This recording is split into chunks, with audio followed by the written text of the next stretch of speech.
Okay, this is going to be a very quick tutorial on keying things out, K-E-Y, keying. Um, and the most common place you'd think of this is with green screen. So that's what we're going to take a quick look at.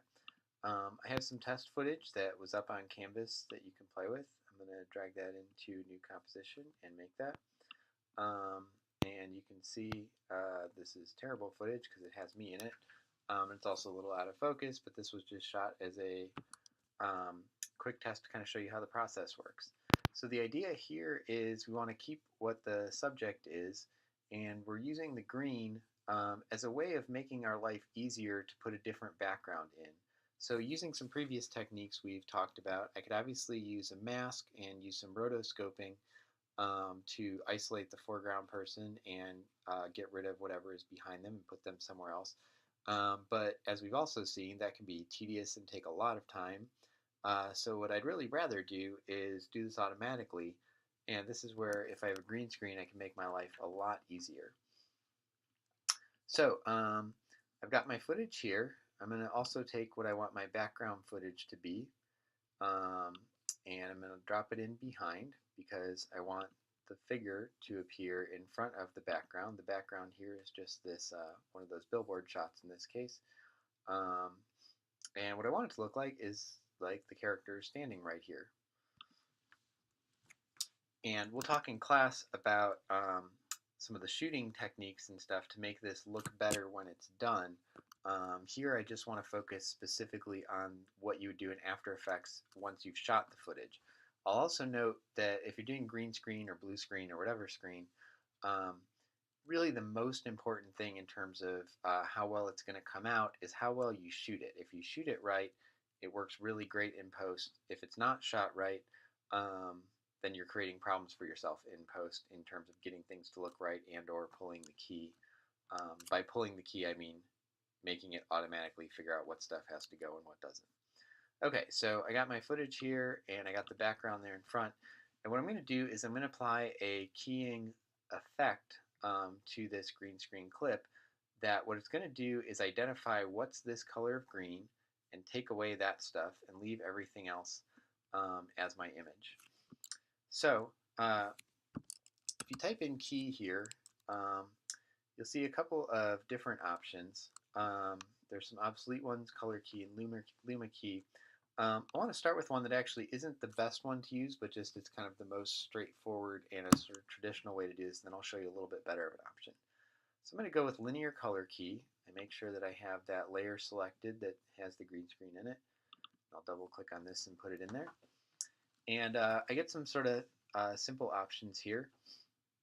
And the important thing here is the key color. So what am I trying to key out? I can see the default here is a kind of blue. I'm going to click on this eyedropper and just go click somewhere over here in the image that has some green. And you'll notice right off the bat, it actually did a pretty good job of getting rid of all the green. It's gotten rid of a little bit of other stuff here too. So I want to be careful about that. But you can see how quickly that worked. Here's my original footage. I said find everything that's green and just make that part transparent, and boom, it's done that. Okay, so there's a few other tweaks with these settings that I could show you, but I do want to show one, before I do that, show you one other thing. And one way to make your key likely to pull a little bit easier is I could use some masks here. So if there's a bunch of stuff here and I know I don't want any of this, and maybe there's parts where the green screen wasn't as good, so like here I can see this shadow on it, I could always combine this with a mask and say like, okay, only look in this area of stuff, right? And so now even before I have the effect on, I'm seeing through most of that transparency, most of that green screen, and this just prevents it from, if there was parts here on the outskirts that weren't the same green and the key wasn't finding them very well, in this case it actually was, it prevents it from kind of having to do that work. I could also do the kind of flip version of that, so I'm going to go down to this layer and duplicate it. So I got another copy of it here, and on this one, let me just take off that effect and the mask for a second. Um, and if I said, okay, you know, I have, let's say that this part of my shirt, and there's some easier ways for us to correct this, but let's say that this was going to be pretty close in color, was going to be hard to pull. I could grab a mask on this layer. And I'm not trying to be too precise because the goal of this is I don't want to have to rotoscope, but if I'm rotoscoping things, I'm wasting the point of doing my green screen because now I have to get down to that level of detail. But I could do that, and now what you'll see happen, so here was my original green screen once I put that effect on, and the problem was it was catching part of this and making it transparent. It was seeing this as part of the key.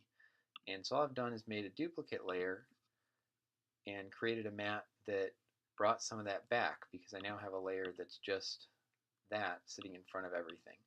I'd have to be a little more precise with that, and there's also times you might combine some of these techniques. Maybe the very edge of the arm here, which you can see is still being made transparent. Maybe I have to bring my mask out here further, or you know, maybe in a worst case scenario I have to actually have to do some rotoscoping on that area. I'm going to show us some ways that hopefully we don't have to do that. But those are just some different techniques I can combine using some of the stuff we already know about masking to cover sort of big issues if the green screen's doing most of the work for us. Okay, I'm going to turn this layer back off and kind of get back to where we were here. And in this case, actually, since the green screen, the key is pulling pretty well, I'm just going to take off the whole mask because this seemed to be working pretty well anyway. So if I take off and just highlighting masks, or if I had multiple masks and I only wanted to get rid of one, I can go down here and highlight that. I'm just pressing my delete button and that mask goes away. Okay, so if I go back into my effect controls here, I do have some things I could play with to see if I could pull that a little bit better, because I don't like that it was getting rid of part of my shirt here. So one option is the softness. So I can adjust that and say, like, you know, don't get rid of some things that are as much different from this key color that I used with my eyedropper. Now you can see I'm starting to hit over here. Remember this part that was shadowy and darker is now more different than this was over here. And so as I'm going to a softer look, some of that green screen is coming back a little bit. So that's not necessarily what I want. I could also play with the tolerance, which again is sort of how different something can be and still pull. And you'll see the higher this gets, now it's saying everything is close enough to that green color that it's being erased. And I don't really want that, so I'm going to pull this back down. I could try grabbing a different color. So I go here and, whoops,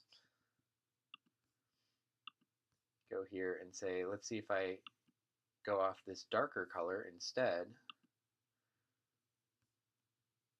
Okay, now I'm having problems in a different area, so that's not necessarily better, but I'm just showing you that exactly what part of the green screen I pull makes a difference. And I'm just gonna, whoops, let's pull that back in. All right, so I was getting this issue here. I'm gonna Command Z undo that. Let's try back over here. That was working better to start with. So those are some options. The other thing go in here is right now it's using the RGB, which means the red, green, and blue, sort of the sum total of what's in this image. I can try using something different, like using the hue or using the chroma, and I'll get different results depending on exactly how good my green screen was. Some will work better than others. In this case, the hue is working pretty well. Hue means that it's looking for what was this color, even if it's a different brightness, even if it's a different level of saturation. So it's really kind of looking for anything that's green in my original image, as opposed to trying to match the hue and the brightness and the saturation. So I do that, and you can see pretty quickly I can actually pull something that looks halfway decent. So I'm going through there. You still see we got some green highlights and some green around the edges here, but it's not bad. That worked pretty quickly. Um, so that's one option. I would actually recommend instead you use this other key effect called key light, which is just a little more advanced, a little better version. So we'll put that on here instead. You'll see this has more different options. Um, so I have a lot of different things I can mess with. I can finesse this a little more.